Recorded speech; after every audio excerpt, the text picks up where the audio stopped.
आत्मपरिचय कविता की चौथी वीडियो में आगे बढ़ते हैं।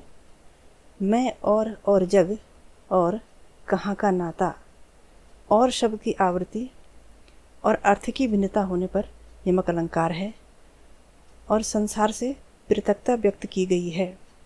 कवि ने कहा है कि मेरी विचारधारा, मेरे जीवन के सिद्धांत अलग हैं और संसार के अलग। यह संसार भोग विलास के साधनों की प्राप्ति के लिए प्रयत्नशील रहता है, जबकि मेरी इनमें कोई रुचि नहीं, इनके प्रति कोई आसक्ति नहीं। इसलिए मेरा संसार से कोई नाता अर्थात कोई संबंध नहीं बनता। विचारों की भिन्नता के कारण मेल होना संभव भी नहीं। मैं बना बना कितने जग रोज मिटाता। बना बना में पुनरुक्ति प्रकाश अलंकार है।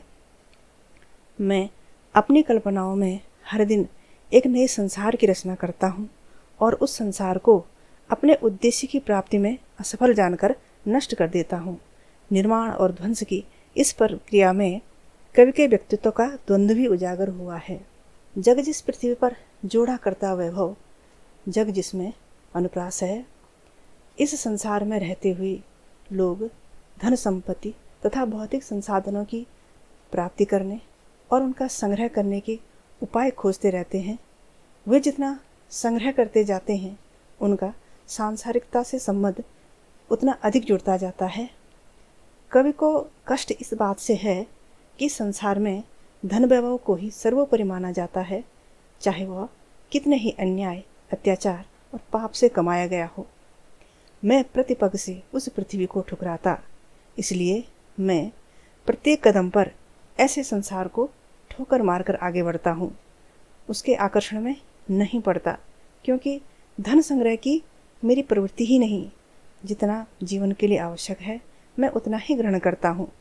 यहाँ कवि ने संसार में सुखी रहने के लिए त्याग और तपस्या का जीवन व्यतीत करने का संदेश दिया है। मैं निज रोदन में राग लिए फिरता हूँ।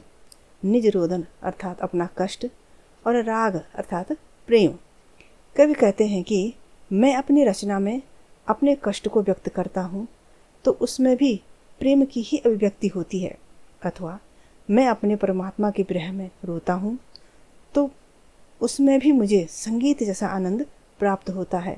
अर्थात मैं अपने रोदन से या अपने कष्टों से किसी को व्यथित नहीं करता। शीतल वाणी में आग लिए फिरता हूँ। इसमें विरोधाभास अलंकार है। यद्यपि मैं अपनी बात को शीतल मधुर वाणी में व्यक्त करता हूँ, फिर भी मेरी बातों में छिपा आक्रोश उसमें स्पष्ट झलकता है।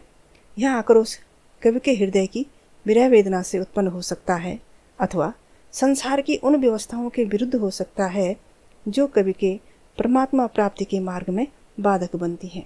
हो जिस पर भूपों के प्रासाद निछावर। भूप यानी राजा और प्रासाद राजमहल। संसार में रहते हुए प्रत्येक व्यक्ति अपने लिए राजमहलों की कामना करता है और स्वयं राजा जैसा जीवन व्यतीत करना चाहता है, लेकिन मुझे इस सब में कोई रुचि नहीं। इस सब से अलग मैं कुछ ऐसा चाहता हूँ जिस पर राजाओं के महल न्योछावर किए जा सकें, और इसीलिए मैं वह खंडहर का भाग लिए फिरता हूँ। तो मैं अपने लिए ऐसे खंडहर का टुकड़ा चाहता हूँ जिसमें केवल एक चीज़ हो और वह है संतोष, क्योंकि यह तो राजमहलों में भी नहीं पाया जाता। यहाँ खंडहर कवि ने अपने हृदय के लिए भी कहा है, जिसमें कवि के प्रियतम परमात्मा की स्मृतियाँ बसी हैं, और परमात्मा की स्मृतियों वाला हृदय निश्चय ही सुंदर और संतुष्टि की भावना से युक्त होगा। इसलिए कवि की प्रसन्नता इसी में है कि कवि ने अपने लिए ऐसे खंडहर का चुनाव किया जिसे धारण करके जीवन में आगे बढ़ा जा सकता है। अब काव्यांश पर आधारित प्रश्न है। कवि और संसार में कोई नाता क्यों नहीं है? तो कवि और संसार में कोई नाता इसलिए नहीं है क्योंकि कवि की विचारधारा और संसार की विचारधारा अलग अलग हैं। संसार धन संपत्ति और भोग विलास के साधन जुटाता है, जबकि कवि की इसके प्रति कोई आसक्ति नहीं है। दूसरा प्रश्न, कवि किस रूप में और कैसे स्वयं को जग से पृथक बनाता है? उत्तर, कवि स्वयं को संसार से पृथक बताता है क्योंकि उसके जीवन सिद्धांत और संसार के जीवन सिद्धांत दोनों भिन्न ही नहीं बल्कि एक दूसरे के विपरीत हैं। संसार धन संपत्ति जुटाने में विश्वास करता है, जबकि कवि का इसमें कोई मोह नहीं। तीसरा प्रश्न, कवि किस पृथ्वी को ठुकराने की बात करता है?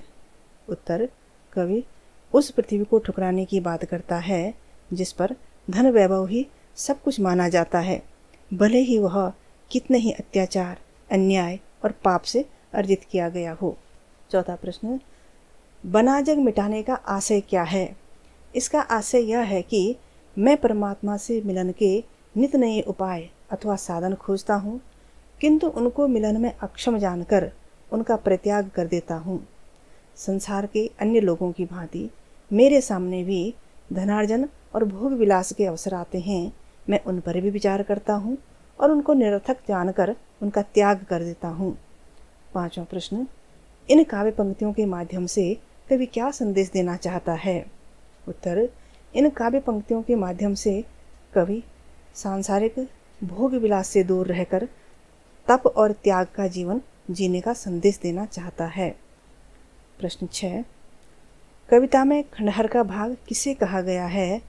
उत्तर, कविता में खंडहर का भाग कवि के परमात्मा की स्मृतियों से युक्त हृदय को कहा गया है।